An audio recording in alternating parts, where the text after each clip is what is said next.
వేదిక మీద ఉన్నటువంటి ప్రజాప్రతినిధులకు, వేదిక ముందున్నటువంటి అన్నా చెల్లెలకు, అక్క తమ్ములకు, పాత్రికేయ మిత్రులకు, ఉద్యమకారులకు అందరికీ కూడా శిరస్సు వంచి నమస్కారాలు తెలియజేస్తా ఉన్నాను. మిత్రులారా, ఈరోజు డిసెంబర్ 9 మనందరికీ తెలుసు.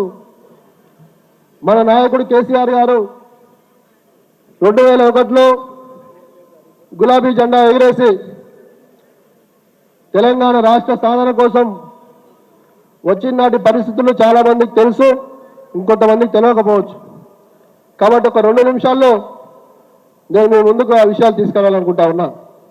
ఎందుకంటే నాకు కూడా అప్పుడు 21 సంవత్సరం వయసు, ఇప్పుడు 44 సంవత్సరాలు. ఉద్యోగం స్టార్ట్ అయి 23 సంవత్సరాలు అయింది. అప్పుడు పుట్టిన పిల్లలు ఇప్పుడు 23 ఏళ్ళు ఉంటారు. వారికి కొన్ని విషయాలు తెలియకపోవచ్చు. మన నాయకుడు కేసీఆర్ గారు 2001లో ఆనాడు ఉన్నటువంటి పరిస్థితులు, మనుషులను ఎన్కౌంటర్ల పేర్లతో, నక్సలైట్ల పేర్లతో ఎన్కౌంటర్లు చేసి చంపుతున్నటువంటి రోజులు. రాష్ట్రంలో, కేంద్రంలో చక్రం నింపుతున్నటువంటి నాయకులు, ఈ ప్రాంతంలో అధికారం చెలాయిస్తున్నటువంటి నాయకులు, సమైక్యవాదులు ఇప్పుడు కూడా 25 ఏళ్ళ తర్వాత కూడా ఒక వార్డు మెంబర్ పదవిని వదులుకోవాలంటే మన మనసు ఒప్పదు, పారిపోతారు. అందుకు చాలా ఉదాహరణలు ఉన్నాయి. మన నాయకుడు కేసీఆర్ గారు ఆనాడు వారికి ఉన్నటువంటి ఎమ్మెల్యే పదవిని మా రామన్న ఎప్పుడు చెప్తా ఉంటాడు. అప్పుడు సార్కు 45-46 సంవత్సరాలు, రాజకీయాల్లో సెటిల్ అయ్యే ఏజు.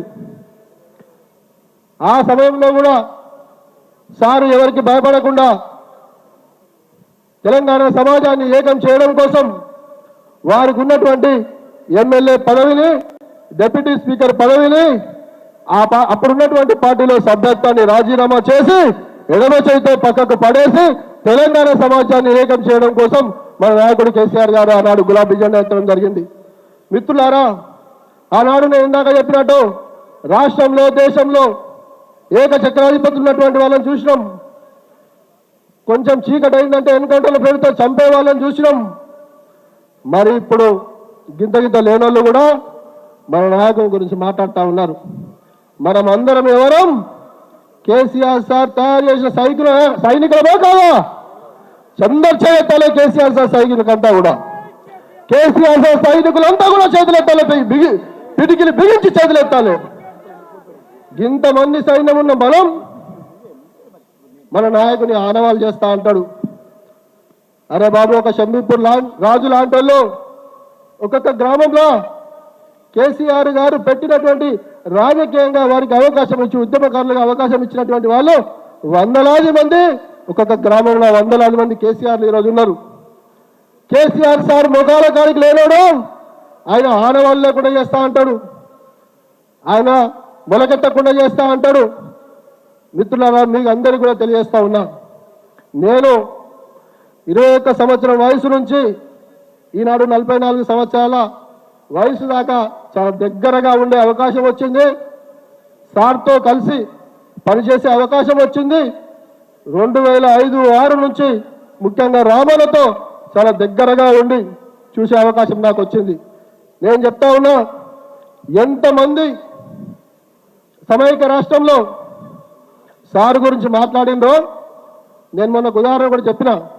2008లో మనకు పార్టీలో గెలిచి 10 మంది ఎమ్మెల్యేలు ఇదే కాంగ్రెస్ పార్టీ మోసం చేసి తీసుకుంటే మళ్ళీ రాజకీయంగా ఎవడు బతికి బట్ట కట్టలేదు. అది జగబెరిగిన సత్యం, అది ఒక చరిత్ర అని చెప్పేసి నేను తెలియజేస్తా ఉన్నా. మీరు కావాలంటే చూసుకోండి. కాబట్టి కేసీఆర్ గారు వారు తెలంగాణ కోసం మన సారు అన్నిటికీ సిద్ధపడి, అక్కడ పదవులు కావచ్చు, ఈ దేశ చరిత్రలో ఏ రాజకీయ పార్టీ, ఏ నాయకుడు చేయనటువంటి త్యాగాలు మన నాయకుడు కేసీఆర్ సార్ చేసింది. వారికి ఉన్న ఎమ్మెల్యే పదవి కావచ్చు, ఎంపీ పదవి కావచ్చు, సెంట్రల్ మినిస్టర్ కావచ్చు, డిప్యూటీ స్పీకర్ కావచ్చు, ఏ పదవి అయినా కూడా గడ్డి పోసలా పడేసి మన సారు ఉద్యమాన్ని ఇప్పటికీ లైవ్లో పెట్టి రాష్ట్రాన్ని సాధించిన నాయకుడు మన కేసీఆర్ సార్. నేను అడుగుతున్న కాంగ్రెస్ సన్నాసులను, ఎందుకోసం డిసెంబర్ 9 నాడు మీరు తెలంగాణ తల్లి ఒక సవితి తల్లిని తీసుకొచ్చి పెడతారు అని చెప్పేసి అడుగుతా ఉన్నా. వందలాది మంది యువకుల హత్యలకు ఆత్మహత్యలకు కారణమైనటువంటి కాంగ్రెస్ పార్టీ తెలంగాణ తల్లి గురించి చెప్తా ఉంది. తెలంగాణ తల్లి ఘోషిస్తా ఉంది. ఈరోజు వీళ్ళ పాపమే వందలాది మంది బిడ్డలు చనిపోయారు. మన నాయకుడు కేసీఆర్ సార్ 2004లో కాంగ్రెస్ పార్టీతో తెలంగాణ ఇస్తా అంటే పొత్తు పెట్టుకుంటే 2004 నుంచి 6 వరకు చూసి ఇవ్వకపోతే మళ్ళీ ప్రజాక్షేత్రంలోకి వెళ్ళి లక్షలాది మేరతో గెలిచి వచ్చింది. 2009లో మళ్ళీ మాట తప్పితే వారు అయితే కేసీఆర్ సచ్చుడో తెలంగాణ వచ్చుడో అని దీక్ష చేసి 11 రోజులు దీక్ష చేస్తే డిసెంబర్ 9 నాడు నైట్ 11:30కు తెలంగాణ సమాజం అంతా ఏకమైంది. ఇబ్బంది అవుతుందని గ్రహించి కేంద్ర ప్రభుత్వం మెడలు వంచిన తెలంగాణ సమాజం ఆనాడు ప్రకటించి తెల్లారి మళ్ళీ రిటర్న్ తీసుకొని వందలాది మంది బిడ్డల సౌలకారమైన వీళ్ళ తెలంగాణ తల్లి గురించి మాట్లాడతారు. ఈ రోజు ఆ వేదిక మీద ఒక్కడన్నా తెలంగాణ ఉద్యమకారుడు ఉండని చెప్పేసి అడుగుతా ఉన్నా. అక్కడ ఎవడన్నా ఉంటే కూడా మా పార్టీ నుంచి పోయిన వాడు మా సార్ తయారు చేసిన వాళ్ళు ఒకరిద్దరు తప్ప అక్కడ తెలంగాణ తల్లి గురించి మాట్లాడేవాడు ఎవడు కూడా తెలంగాణ ఉద్యమకారి కాడని చెప్పేసి తెలియజేస్తా ఉన్నా. ఈరోజు తెలంగాణ తల్లి ఏడుస్తా ఉంది. తెలంగాణ సమైక్యవాదులు సంఖలో చేరి తుపాకులు పట్టుకొని తెలంగాణ ఉద్యమకారుల మీదకి వచ్చిన వాళ్ళు నన్ను వేరే రూపంలో ఇక్కడ ప్రతిష్ఠిస్తా ఉన్నారని చెప్పేసి ఏడుస్తా ఉంది. మిత్రుల సమయం లేదు. మన ఎమ్మెల్యే గారు మాట్లాడితే చాలా మంది ప్రజలు ఉన్నారు. అందరికీ విజ్ఞప్తి చేశాం.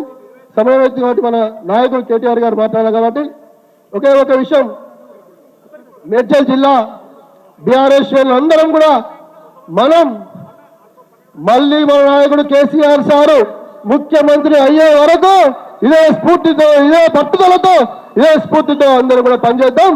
అవతలి వాడు ఎంతటి వాడైనా సరే అవతలి వాడు ఎవరైనా సరే ఎదుర్కోవడానికి సిద్ధంగా ఉందాం. మన రామన్న మనకు అండగా ఉన్నాడు. ఎప్పుడైనా సరే పిలిస్తే పలికే నాయకుడు యువ నాయకుడు రామన్న గారు మనకు అండగా ఉన్నారు. కాబట్టి మనం అందరం కూడా ఇదే కృషితో పనిచేయాలి. ముఖ్యంగా ఒక్క విషయం మీ ముందు నేను ఇంతక చెప్పినట్టు 44 సంవత్సరాలు పార్టీ నా గురించి ఒక 2 నిమిషాలు చెప్తానా. పార్టీ పుట్టినప్పుడు 21 సంవత్సరాలు చెప్పాను. ఆ రోజును నేను ఇదే కుత్బుల్లాపూర్ రూరల్ మండలానికి చిన్న మండలం ఉండే మండల యువజన విభాగం కోశాధికారిగా ఉండి 2002-03లో కమిటీలు వేసినప్పుడు 2005లో జిల్లా బీసీసీఎల్ జనరల్ సెక్రటరీగా పనిచేసిన 2006లో ఆనాడు రామన్న గారి ఆశీర్వాదంతో వేదిక ముందు చాలా మంది పెద్దవాళ్ళు ఉద్యమకారులు కూడా ఉన్నారు. వారు చాలా సపోర్ట్గా ఉండేవాళ్ళు. అన్నగారి ఆశీర్వాదంతో రంగారెడ్డి జిల్లా ఉమ్మడి రంగారెడ్డి జిల్లాకు యువజన విభాగం అధ్యక్షుడిగా అయినా 2008 అనుకుంటా ఢిల్లీలో మన సార్ రెండవసారి తన ఎంపీ పదవికి రాజీనామా చేసి మళ్ళీ వచ్చి పోటీ చేశాడు. అప్పుడు మనకున్న 16 మంది ఎమ్మెల్యేలు 5 మంది ఎంపీలు కూడా రాజీనామా చేసినాం.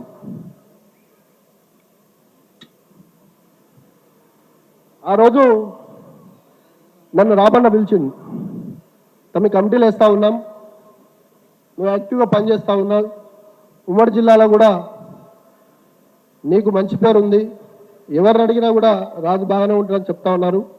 సారు నిన్ను రాష్ట్ర ప్రచార కార్యదర్శిగా అవకాశం ఇవ్వమని చెప్పేసి ఆ రోజు అన్న నాకు రాష్ట్ర ప్రచార కార్యదర్శిగా అవకాశం ఇవ్వడం జరిగింది. 27-28 ఏళ్ళలో ఇంత పెద్ద పార్టీలో రాష్ట్ర ప్రచార కార్యదర్శిగా నాకు అవకాశం వచ్చింది. ఆ తర్వాత మీకు తెలుసు తెలంగాణ ఉద్యమం నడుస్తూ ఉన్న క్రమంలో యూత్కు కూడా నన్ను సెక్రటరీ జనరల్గా నియమించడం జరిగింది. తర్వాత జరిగినటువంటి తెలంగాణ వచ్చిన తర్వాత నేను అడిగిన అన్న నాకు ఏమైనా అవకాశం ఇవ్వండి అంటే ఆయన అన్నమాట, తమ్మి నువ్వు రంగారెడ్డి జిల్లా ఎమ్మెల్సీగా ఉంటావా మరి సార్తో మాట్లాడతా అన్నాడు. నేను ఆశ్చర్యపోయినా. నిజంగా కూడా మనం పదవుల కోసం డబ్బుల కోసం ఇంకేదో కోసం ఉద్యమాలకు రాలేం కాబట్టి నేను అంతగా ఆ స్థాయిలో నిజంగా ఆ నిమిషాంతా ఊహించలేదు. ఆశ్చర్యపోయి సరే అన్న మీరు ఎట్లా అంటే అట్లా అన్న అని చెప్పిన. నాకు మొదటిసారి ఈ ఉమ్మడి రంగారెడ్డి జిల్లాకు ఎమ్మెల్సీగా అవకాశం ఇచ్చింది మీ అందరికీ తెలుసు. 2017లో రాష్ట్ర యోజన విభాగం అధ్యక్షుడిగా చేసిండు. మళ్ళీ టర్మ్ అయిపోయింది, రెండవసారి మళ్ళీ ఎమ్మెల్సీ ఇచ్చిండ్రు. మళ్ళీ గవర్నమెంట్ విప్గా నాకు అవకాశం ఇచ్చింది. మిత్రులు, మీకు ఎందుకు చెప్తా ఉన్నది అంటే, నేను రాజకీయ పార్టీ మా కుటుంబంలో ఎవరు లేరు, నాకు వెనక ముందు కూడా ఎవరు లేరు. మా మొత్తం కుటుంబంలో రాజకీయాల్లో ఎవరు లేరు. వాస్తవంగా చెప్పాలి, ఒక పార్టీని ఒక నాయకుడిని నమ్ముకొని ఉంటే అవకాశాలు ఎట్లా వస్తాయని చెప్పడం కోసం మాత్రం ఇక్కడ చాలామంది యువకులు ఉన్నారు. కాబట్టి మీకు నేను తెలియజేస్తా ఉన్నా, మనకు అదృష్టం ఏంటంటే రాష్ట్రంలో ఉన్న ప్రతి కార్యకర్తను నాయకుడిని గుర్తుపట్టి పిలిచే నాయకుడు మన రామన్న, మన పెద్ద సార్ కూడా. నేను ప్రతిరోజు పోయి సార్కు తెలంగాణ భవన్ కాడ ఎక్కడ మీటింగ్ అయితే అక్కడ రాష్ట్రాలు తిరిగేవాడిని, నమస్తే పెట్టేవాడిని. నేను అనుకుంటుంటే ఎప్పుడు సార్ నన్ను గుర్తుపడతాడని. 2004-05లో అక్కడ పార్టీ ఆఫీస్ నిర్మాణం జరుగుతూ ఉంది, అక్కడ ఉన్నాం, అందరూ నిలబడ్డాం. నేను ఆ రోజు తిరుపతి వెళ్ళి వచ్చిన గుండు కొట్టుకొని ఉన్నా. సార్ నన్ను పిలిచి రాజు ఇట్రా అన్నాడు. ఏమైంది అంటే, సార్ తిరుపతి వెళ్ళాను సార్ అంటే. నేను ఈ విషయాన్ని మీకు ఎందుకు చెప్తా ఉన్నానంటే, ప్రతి నాయకులను ప్రతి కార్యకర్తను గుర్తుపట్టే నాయకత్వం మనకు ఉండడం మన అదృష్టం. ముఖ్యంగా ఇక్కడ యువ నాయకులు యువకులు చాలా మంది ఉన్నారు, మనకు మంచి భవిష్యత్తు ఉంది. భవిష్యత్తు ఉన్నటువంటి రామన్న ఉన్నాడు. కాబట్టి ఈ పార్టీలో కష్టపడే ప్రతి కార్యకర్తకు భవిష్యత్తులో గుర్తింపు లభించబోతుందని చెప్పడం కోసం ఈ విషయం చెప్పాను. ఇట్లాంటి అవకాశాలు చాలా మంది కృష్ణారావు అని వాళ్ళు చెప్తా ఉంటారు. గతంలో ఎన్టీ రామారావు గారు ఉన్నప్పుడు చాలా మందికి బడుగు బలహీన వర్గాలకు చిన్న వయసులో అవకాశాలు వచ్చినాయి.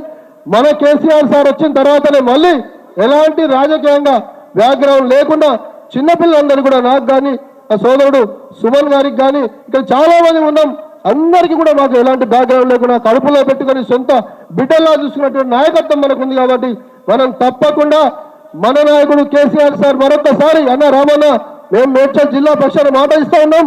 అందరం కూడా కేసీఆర్ సార్ ముఖ్యమంత్రి అయ్యే వరకు పోరాడతాం.